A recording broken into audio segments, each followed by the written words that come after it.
ভালো হয়েছে দিদি, তুমি আমাদের বাড়ি ঘুরতে এসেছো। আমি তো ভাবতাম যে দিদি কেন আমাদের বাড়ি ঘুরতে আর আসেনি। বৌমা, ও বৌমা, দেখো তোমার পিসিমণি এসছে, একটু জল মিষ্টি নিয়ে এসো। এনাও পিসি জল।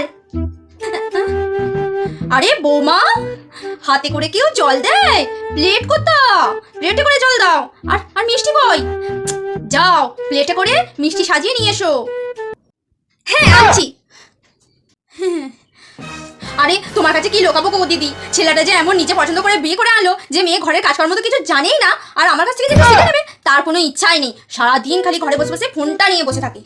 আর জানো গো দিদি, এখনকার মেয়ে ঘরে নাইটি পড়ছিস পর একটু তো সিঁদুর ভালো করে পড়বে, তা না এইটুখানি সিঁদুর পড়বে আবার তাকে চুল দিয়ে চাপা দিয়ে দেবে। এনাও পিসি মিষ্টিটা। মা, আজকে পিসিমণি এসছে, তাহলে ভালো ভালো রান্না করবেন তো? তুমি তাহলে পিসিমণির কাছে বসো, আমি গিয়ে ভালো ভালো রান্না করে আনছি।